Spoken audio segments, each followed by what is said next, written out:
La chronique bourse, la quotidienne Zone Bourse, Anthony Bondin.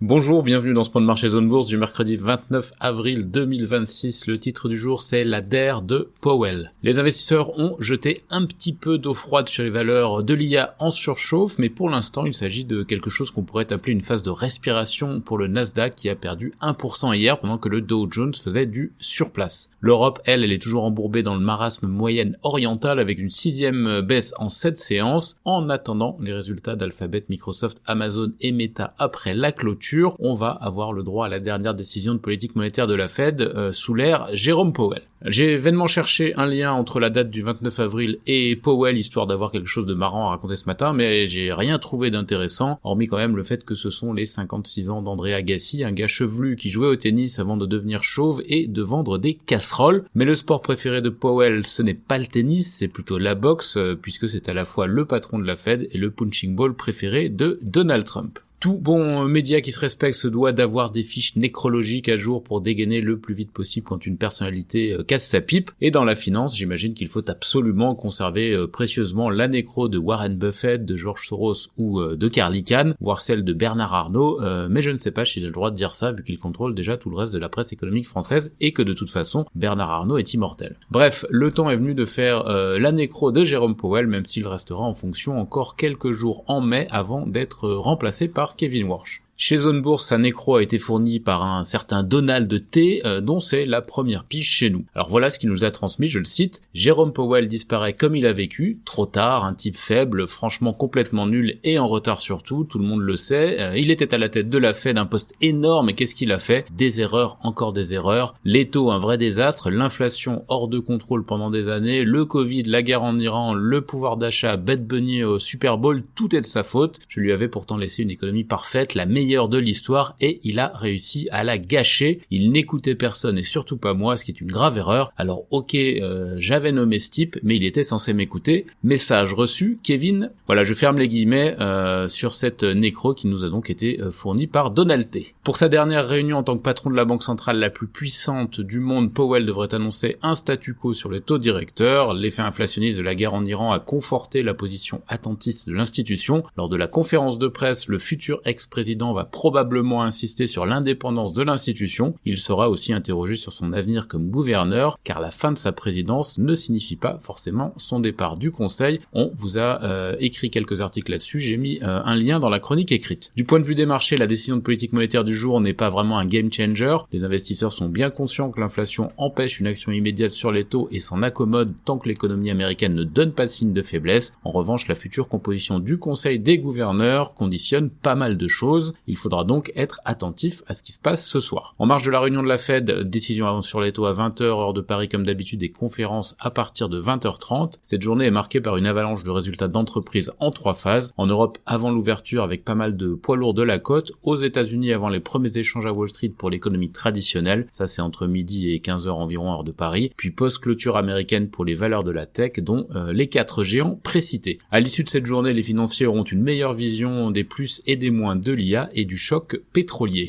Hier, cette thématique IA justement a pris un petit peu de plomb dans l'aile après la publication d'un article du Wall Street Journal affirmant qu'OpenAI est sous ses objectifs d'utilisateurs et de chiffre d'affaires. La révélation n'est pas vraiment anodine parce que la frénésie sectorielle est mue par la conviction qu'il faut investir massivement dans les capacités qui soutiennent les entreprises du secteur, même si ces entreprises perdent des monceaux d'argent pendant des années parce que ce sont les oligopoles technologiques de demain. Si OpenAI et consorts n'atteignent pas les objectifs sur la base desquels elles ont convaincu les bailleurs de fonds de les accompagner, eh bien l'équation économique n'est plus tout à fait la même et la confiance s'érode. Bon alors ceci dit, le courant favorable à l'IA est toujours aussi puissant, donc rien ne dit que ce scoop résistera à l'appétit pour le risque du marché actuellement. Dans le domaine géopolitique, Donald Trump a déclaré que l'Iran semblait proche d'opter pour une réouverture du détroit d'Ormuz, puis il aurait déclaré à ses conseillers de se préparer à un blocus prolongé du même détroit. J'ignore ce qu'il faut en retirer, en tout cas du télescopage de ces deux informations. En tout cas, le pétrole reste au perché à 111$ le baril de Brent livraison juin. L'annonce de la sortie des Émirats Arabes Unis de l'OPEP a fait l'effet d'une bombe pour le cartel hier, mais n'a pas provoqué d'énormes remous sur le cours de l'or noir. En Asie-Pacifique ce matin, le marché japonais est fermé pour le début de la Golden Week de printemps. Hong Kong et l'Inde gagnent plus de 1%, mais la tendance est plus mitigée ailleurs. La Corée du Sud grappille 0,3%, l'Australie et Taïwan lâchent 0,3%. Les indicateurs avancés européens sont hésitants. Les indices nationaux seront fortement influencés par les publications de résultats des grosses capitalisations attendues aujourd'hui. On passe justement à l'actualité des sociétés. En France d'abord, on a beaucoup de résultats. Airbus, Total Energy, Aéroport de Paris, Amundi, Soprasteria, Alten, Téléperformance, Worldline. On attend Constellium aussi, Equasense. On a Lectra, Obey, Compagnie des Alpes, Michelin à suivre également. Beaucoup de chiffres donc. Dans le reste de l'actu, Pernod Ricard a annoncé l'échec des discussions pour racheter son concurrent américain Brown-Forman, le propriétaire de Jack Daniels.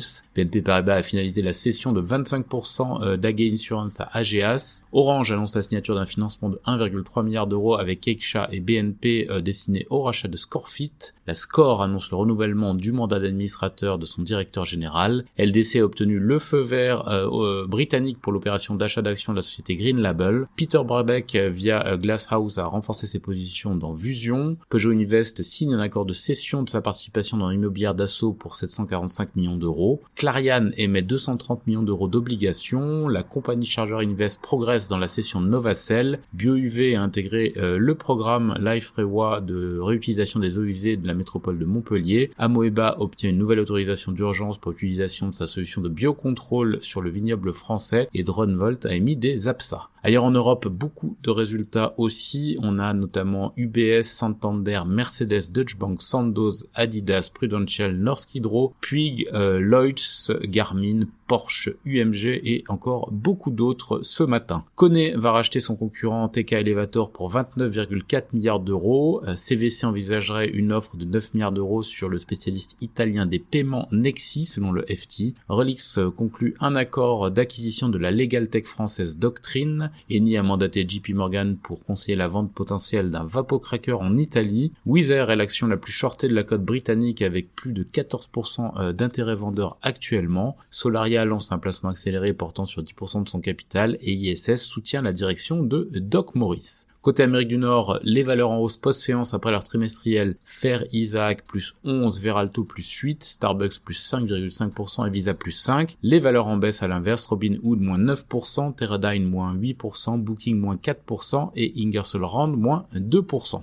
Les négociations sur un financement de sauvetage de 500 millions de dollars pour Spirit Airlines seraient dans l'impasse selon Bloomberg. Amtech est proche d'un accord pour acheter à CDR la division test et mesure d'Indicore pour 5 milliards de dollars, ça c'est une info du Wall Street Journal. Goldman Sachs a interdit l'usage de l'IA d'Anthropic à ses banquiers de Hong Kong et Copa annonce l'achat de 60 Boeing 737 MAX. Sur l'agenda des publications aux États-Unis, il y a des dizaines de sociétés, mais je vais en citer quelques-unes. Alphabet, Microsoft, Amazon, Meta, AbbVie, Amphenol, Qualcomm, ADP, Canadian Pacific Kansas City, O'Reilly Automotive, Regeneron, Carvana, Allstate, Entergy, Ford ou encore Old Dominion. Ailleurs dans le monde, Washington ordonne aux équipementiers américains de suspendre certaines livraisons à Huahong, le numéro 2 chinois des semi-conducteurs. Woodside lance une revue stratégique de ses actifs. La Chine a suspendu les autorisations de conduite autonome après une panne chez Baidu selon Bloomberg. Et un responsable de Nvidia doit rencontrer les dirigeants de Samsung et de SK Hynix pour un partenariat dans l'IA physique selon Yonhap. Sur l'agenda des publications dans le reste du monde, Hong Kong Exchanges, Bajaj Finance, BOC,